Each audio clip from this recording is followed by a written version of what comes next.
नमस्कार दोस्तों, आज हम जो नॉस करने जा रहे हैं वो qualification pack retail team leader और डिपार्टमेंटल मैनेजर का एक नॉस है to communicate effectively with the stakeholders.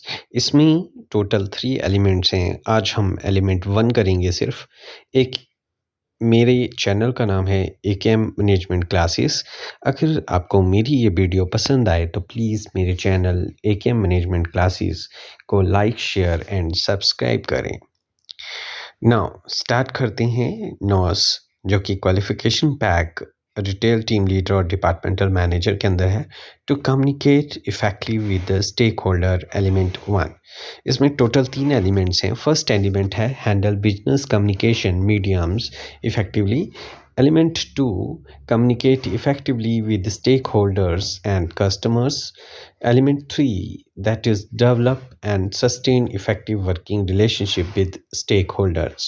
तो स्टार्ट करते हैं एलिमेंट 1 से, that is handle business communication medium effectively.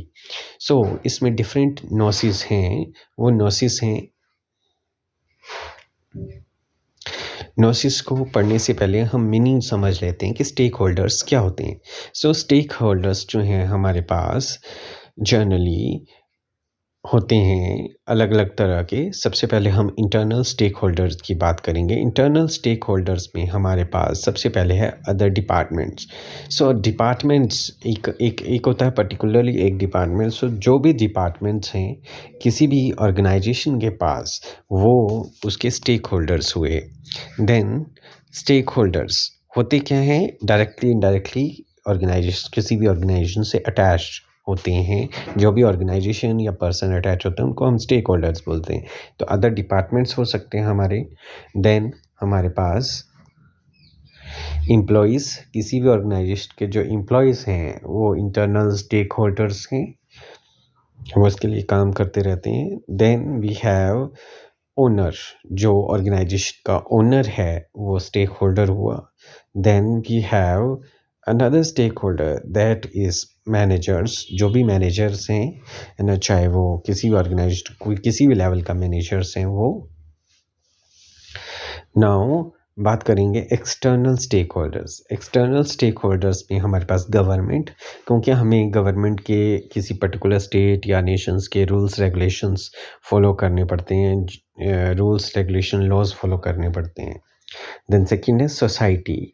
हमें सोसाइटी को भी ध्यान में रख के, क्योंकि प्रोडक्ट हम किसके लिए बना रहे हैं? एक कस्टमर के लिए, और कस्टमर सोसाइटी में है। तो अगर सोसाइटी उसका विरोध करेगी तो कहीं ना कहीं ऑर्गेनाइजेशन का भी विरोध होगा। तो सोसाइटी भी हमारा स्टेक होल्डर्स है, वहीं से उसका बिजनेस आ रहा है। देन वी हैव ओनर, ठीक है। ऑनर्स के अलावा हमारा जो ओपिनियन लीडर्स, जो भी हमारे प्रोडक्ट को लेके फीडबैक देते हैं, दैट इज़ कस्टमर और जो भी प्रमोटर्स हैं। देन वी हैव सप्लायर, जहाँ से हमारा मटेरियल आ रहा है वो suppliers. Then journalist, media personnel, ठीक है। Then we have trade unions, कोई भी ऑर्गेनाइजेशंस हैं जैसे मजदूर यूनियन या एम्प्लॉय यूनियन, ये हमारे स्टेक होल्डर्स हैं। देन वी हैव कंपटीटर्स, जो सिमिलर प्रोडक्ट और सर्विसेज के साथ डील करेंगे हमारी ऑर्गेनाइजेशन में, वो वाले पर्सन जो हैं हमारे एक्सटर्नल स्टेक होल्डर्स हैं। Now interface stake holders.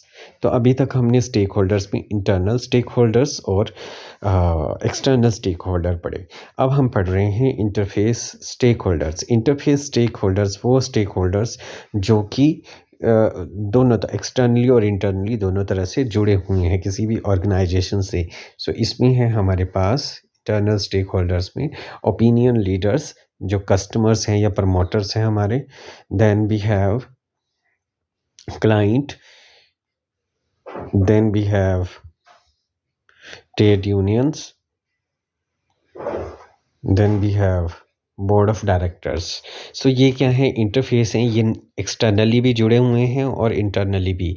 Like जैसे ट्रेड यूनियंस हैं, तो सिर्फ ट्रेड यूनियंस जो हैं बाहर की ट्रेड यूनियंस ही नहीं, सप्लायर्स की भी हो सकती हैं वो ट्रेड यूनियंस, और इंटरनली भी हो सकती हैं हमारी ट्रेड यूनियंस ऑर्गेनाइजेशंस की।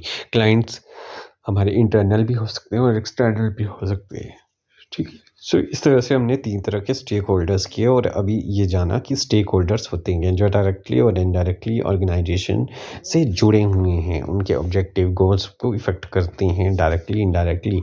सो हमने 3 तरह के स्टेक होल्डर्स किए, internal stakeholders, external stakeholder and interface stakeholders. Now shareholders also the part of stakeholders. जो शेयर होल्डर्स हैं दैट इज़ एक्सटर्नल भी हैं और इंटरनल भी होंगे, है ना? सो ये जो है हमारे स्टेक होल्डर्स होते हैं।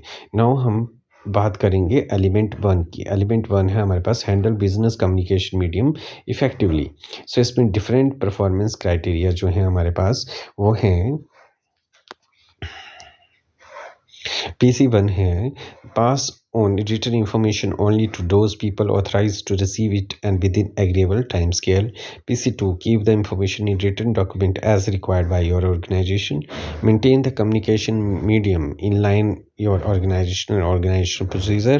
Make sure that the communication equipment you use is working properly. Take corrective action on required.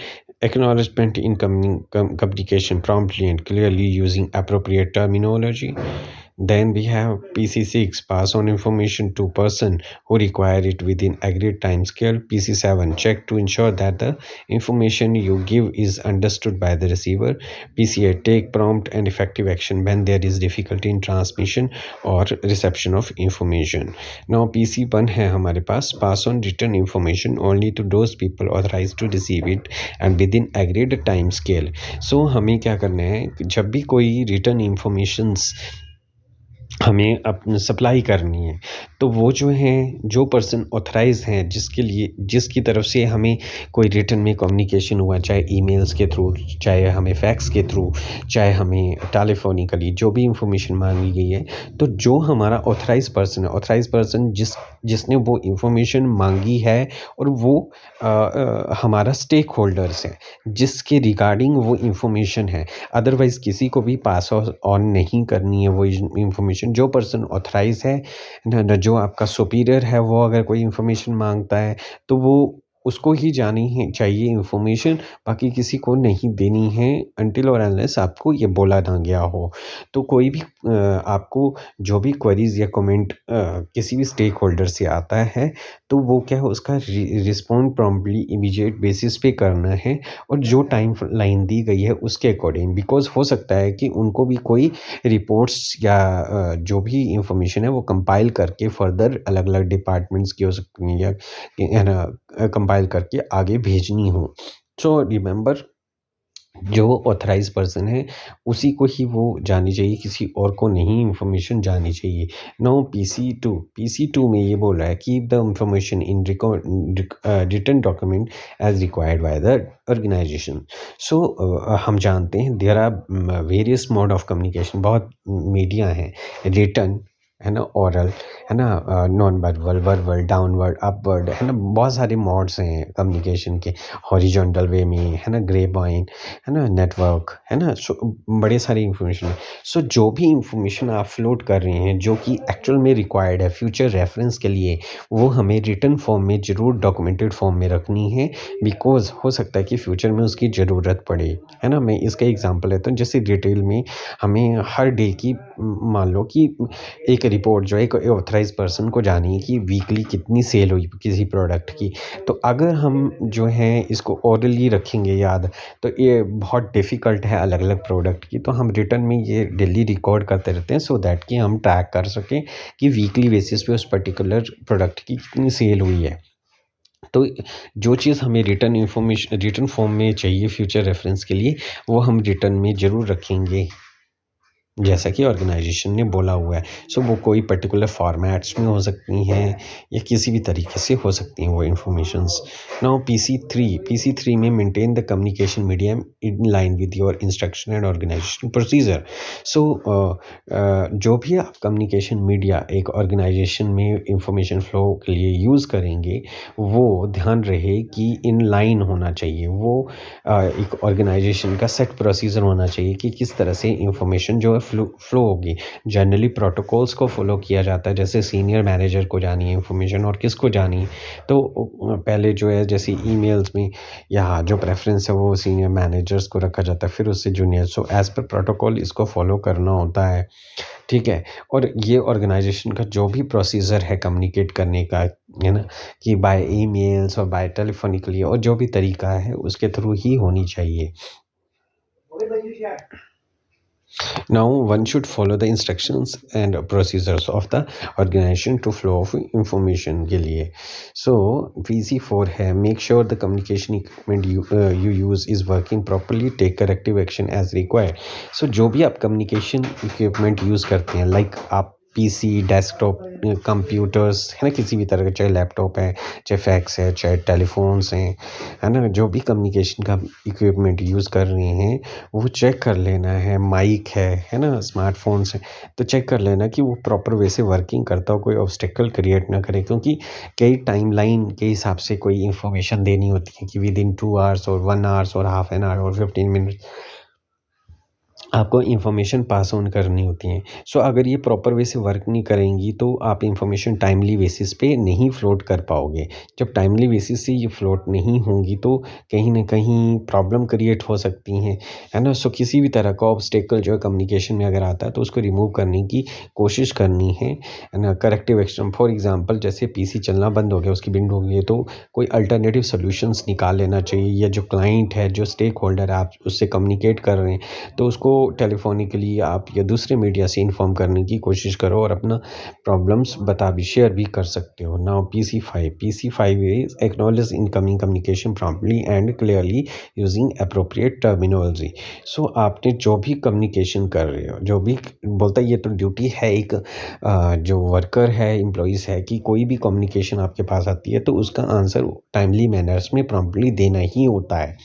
तो ऑर्गेनाइजेशन की जो इंस्ट्रक्शंस और प्रोसीजर्स हैं, है ना, उनको फॉलो करते हुए वो इन्फॉर्मेशन देनी है। सो कम्युनिकेशन भी क्लियर होनी चाहिए, कंसाइज़ होनी चाहिए, टू द पॉइंट। जो रिक्वायरमेंट है उस कम्युनिकेशन की, जो इन्फॉर्मेशन देनी है उसके अकॉर्डिंग होनी चाहिए।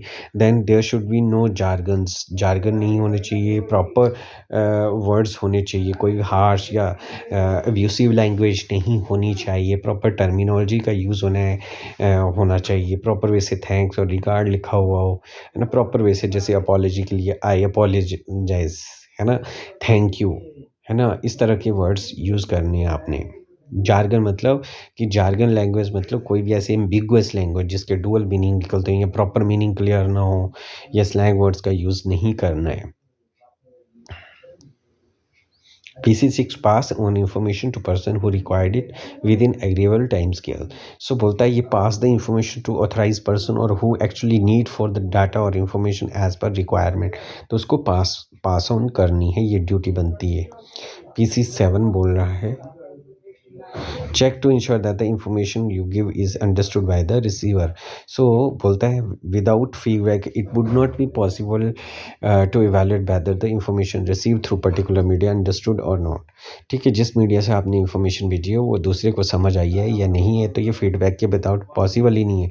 तो बोलता है feedback can be taken by, ये फीडबैक कैसे लिया जा सकता है कि bye checking understanding in meeting में अंडरस्टैंडिंग कर लो या समराइज़ करवा लो जो टास्क दिया गया है, या रिस्पॉन्स मांगो टाइम फ्रेम के अंदर, और check work in line with information provided, जो इंफॉर्मेशन आपको काम करने के लिए दी गई उसके, है ना। और बहुत सारे तरीके हैं जिससे आप इवैल्यूएट कर सकते हो कि इंफॉर्मेशन जो फ्लोट की गई थी वो रिसीवर को प्रॉपर वे से उसने डिकोड किया है या नहीं किया है, अंडरस्टूड किया है या नहीं किया है। PC7 में कहता है PC8 take prompt and effective action where there is a difficulty in transmission or reception of information. So always respond promptly to avoid any loss. किसी भी तरह के लॉस को अवॉइड करने के लिए हमें हर कम्युनिकेशन का आंसर प्रॉपर वे से टाइमली मैनर्स में देना ही पड़ेगा। So if any barrier in communication, किसी भी तरह का, चाहे ट्रांसमिशन में चाहे रिसेप्शन में किसी भी तरह का कोई प्रॉब्लम आ रहा है, तो सो रिक्वायर्ड इंफॉर्मेशन जो भी है ना, जो भी स्टेक होल्डर को जानी है, हु नीड द इंफॉर्मेशन, तो इफ़ेक्टिव एक्शन हो जाना चाहिए, है ना, कि भाई ये प्रॉब्लम क्यों आ रही है। अगर जैसे मान लो इक्विपमेंट ख़राब है तो उसकी रिपेयर या अल्टरनेटिव सॉल्यूशंस उसका ढूंढना है। So hope you understand first element of communication, effective communication among the stakeholders, जिसमें एलिमेंट 1 किया है आज हमने। सो अगर आपको मेरी ये वीडियो पसंद आई है तो प्लीज़ मेरे चैनल एके मैनेजमेंट क्लासेस को लाइक, शेयर और सब्सक्राइब करें। Thank you.